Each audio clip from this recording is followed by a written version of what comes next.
Shalom, selamat pagi semua saudara dan saudari di dalam kasih Tuhan Yesus Kristus. Ya, selamat bertemu kembali dan selamat kita bergabung kembali dalam renungan pagi kita pada pagi hari ini. Ya, dimanapun saudara dan saudari kita yang berada pada saat ini, ya selamat kita berjumpa kembali. Dan harapan doa kita supaya kita semua di dalam keadaan yang sehat-sehat semua, dalam keadaan yang baik-baik, dalam keadaan yang tetap bersukacita. Ya, jadi itulah kerinduan hati kita, itulah kemauan kita ya, supaya kita selalu mendengarkan, supaya kita selalu mengalami situasi ataupun kabar yang baik-baik saja di dalam kehidupan kita. Ya, itu kata kita. Ya, jadi saudara dan saudari semua, kita bersyukur pada pagi hari ini karena Tuhan memberikan kita kesempatan sekali lagi untuk kita dapat bersama-sama belajar ataupun merenungkan firman Tuhan di dalam renungan pagi kita pada pagi hari ini. Jadi untuk itu saudara dan saudari semua, sebelum kita lanjut dengan renungan kita ataupun pembacaan daripada Alkitab kita pada pagi hari ini, mari kita semua datang kepada Tuhan di dalam doa kita.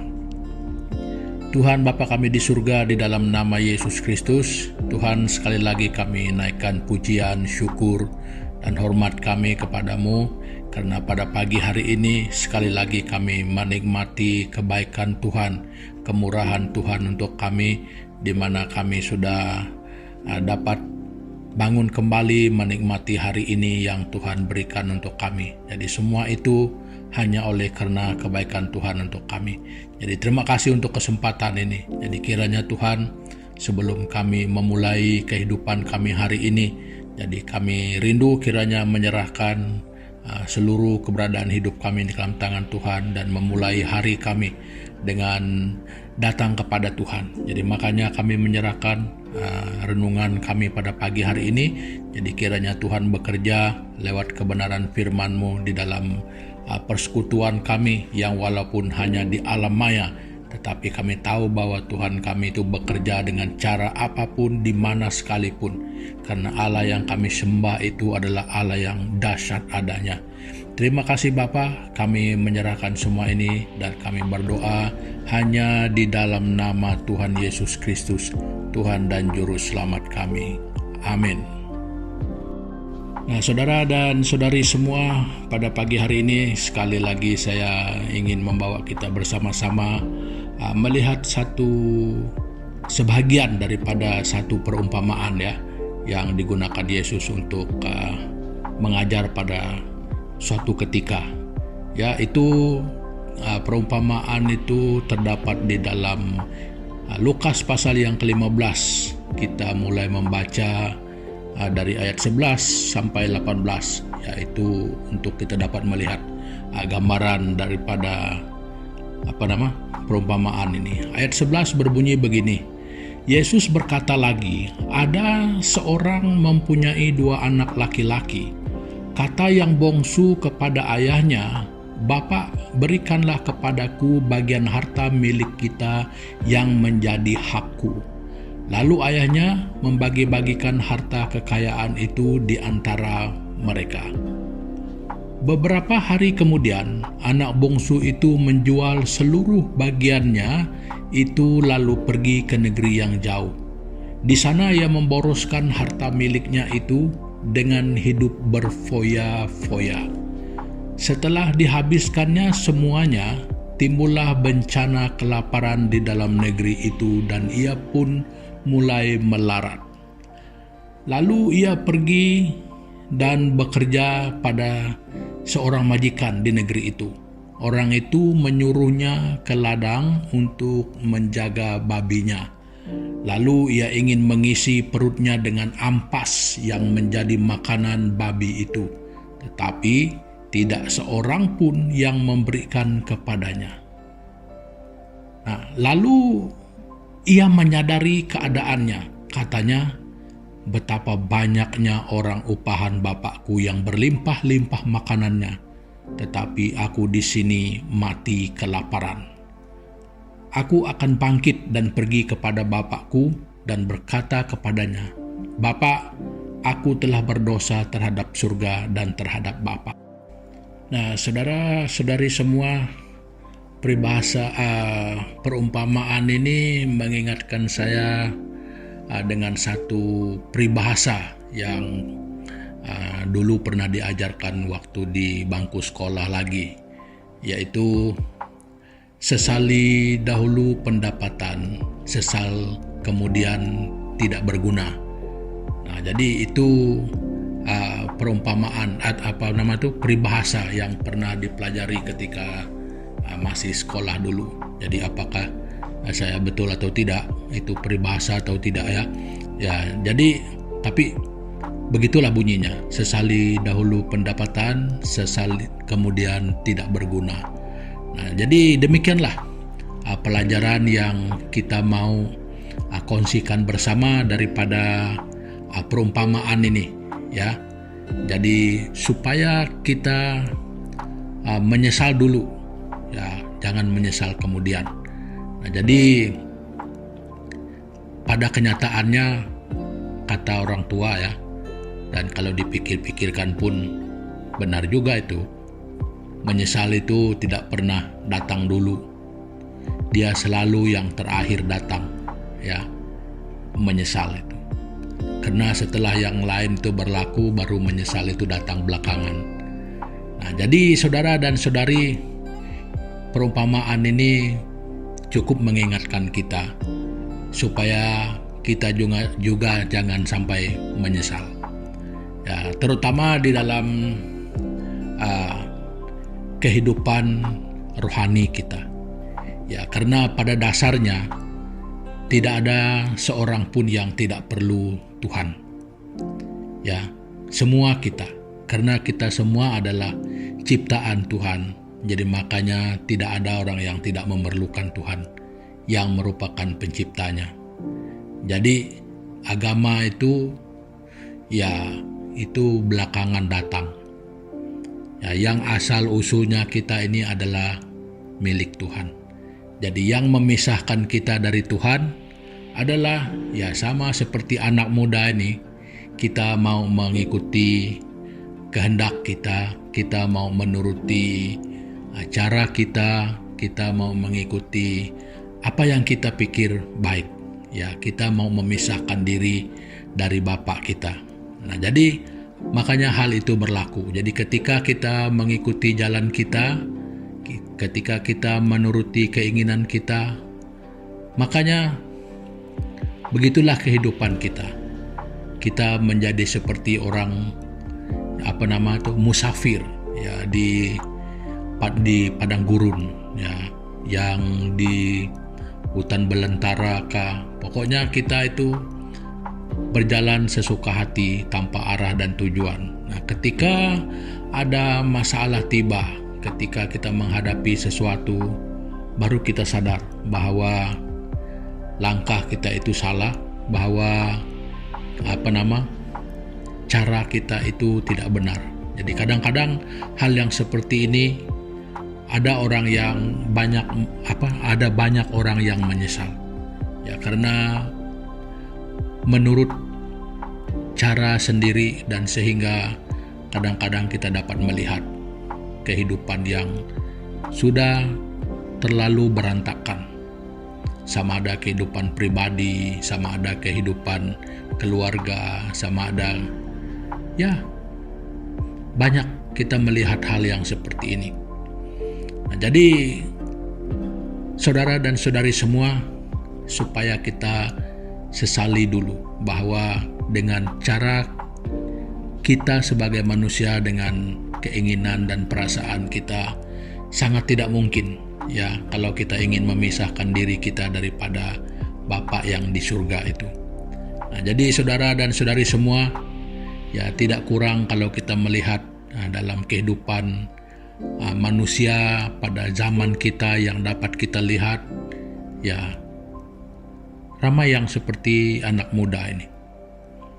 Ya, kita menyia-nyiakan kesempatan kita, kita menyia-nyiakan waktu kita menyia-nyiakan berkat kita, menyia-nyiakan hidup kita, ya, dengan cara dan kehendak, keinginan dan maunya kita. Nah, jadi saudara dan saudari semua, perumpamaan ini mengingatkan kita supaya jangan sampai kita juga menyesal. Ya, jadi pada pagi hari ini kalau kita dapat mendengarkan dan kalau kita mengikuti bersama-sama, jadi ini sebenarnya sesuatu yang merupakan berkat besar. Karena menyesal dulu itu sudah didatangkan bagi kita pada hari ini, pada pagi hari ini, supaya kita sesali dulu apa yang akan menjadi akibat ketika kita mau memisahkan diri daripada Tuhan, lalu kita mau mengikuti menuruti kehendak kita.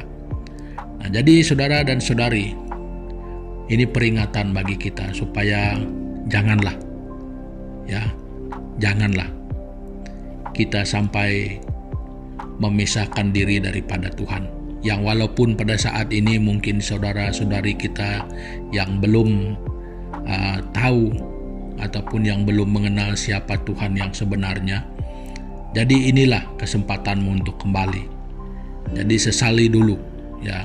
Jadi engkau mungkin merasakan tidak mungkin itu bagimu, tetapi saya ingin katakan di sini, ya, seperti yang saya katakan di awal-awal tadi, bahwa kita semua adalah ciptaan Tuhan, kita milik Tuhan, makanya kembalilah pada Tuhan.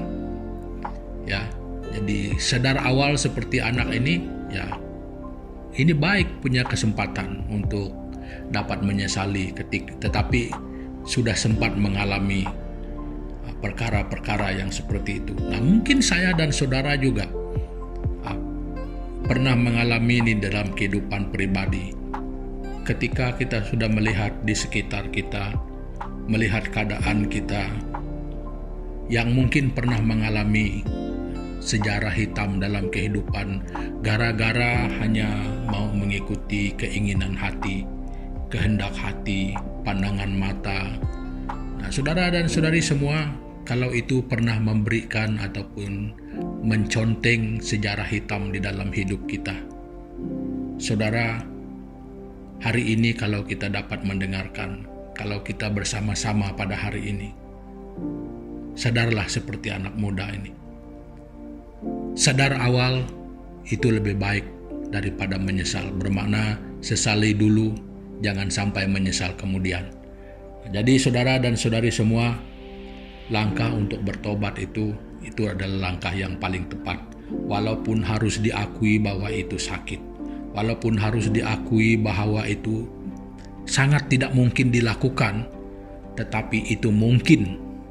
Karena bagi saudara dan saya semua itu lebih penting daripada hanya mengikuti keinginan hati kita dan kemauan kita yang hanya membawa kita kepada kebinasaan. Ya, marilah kita tinggalkan ego kita tinggalkan kesombongan kita. Mari kita menyesal lebih awal. Ya, tidak rugi menyesal awal daripada menyesal kemudian. Nah, itulah sebabnya sesali dulu pendapatan, sesal kemudian itu tidak berguna. Jadi kesempatan bagi saudara dan saudari dan kita semua untuk menemukan jalan kembali di dalam Yesus Kristus. Itulah jalan yang benar, jalan yang tepat bagi saya dan saudara. Untuk menemukan di mana surga yang kau kehendaki, di mana surga yang kau inginkan, di mana kehidupan yang tidak pernah kau tahu sekalipun, itu adalah kehidupan kekal, kehidupan yang sangat berarti bersama dengan pencipta kita. Nah, jadi saudara dan saudari semua, saya tidak mengupas terlalu dalam melalui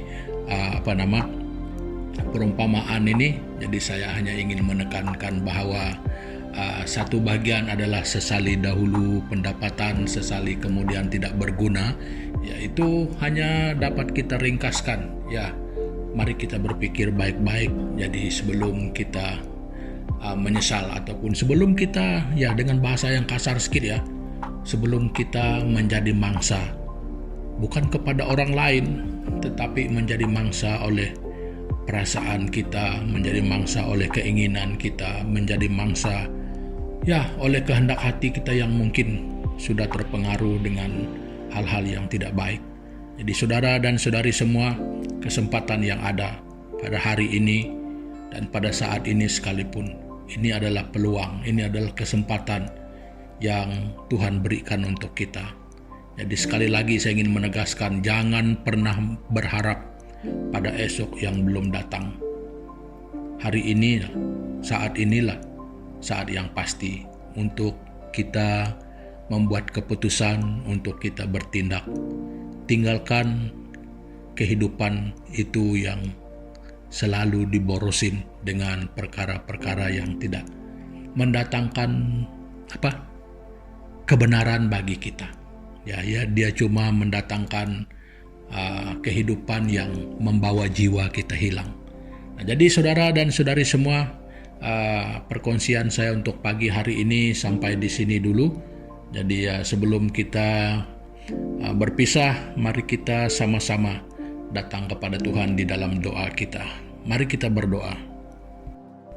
Tuhan Bapa kami di surga, di dalam nama Tuhan Yesus, terima kasih Bapa pada pagi hari ini karena mengingatkan kami supaya kami menjadi bijaksana. Jadi maksudnya supaya kami selalu berhati-hati dengan kehidupan kami, dengan kesempatan yang ada pada kami. Jadi jangan sampai kami menyesal di kemudian hari. Ya, mungkin saja kesempatan itu tidak akan pernah berulang bagi kami. Jadi Tuhan, kami berdoa supaya kami selalu diberi hikmat, supaya kami menggunakan kehidupan kami dengan bijaksana di hadapan Tuhan, supaya kami hidup menurut kebenaran-Mu, bukan menurut hawa nafsu, perasaan, dan keinginan hati kami. Tuhan, tolong kami untuk dapat mengubah diri kami, untuk merelakan diri kami diubah oleh Tuhan, jadi supaya kami dapat hidup seturut dengan kebenaran firman-Mu. Ajar kami untuk memperjuangkan hal ini di dalam kehidupan kami secara pribadi. Dan Tuhan, dengan kesempatan ini kami berdoa sekali lagi mengingatkan saudara dan saudari kami yang mungkin pada saat ini mengalami pergumulan di dalam kehidupan mereka, baik dalam kehidupan pribadi mereka, di dalam kehidupan keluarga. Tuhan Yesus, kami tidak punya cara, kami sangat terbatas untuk menolong mereka. Kami tidak tahu di mana mereka berada.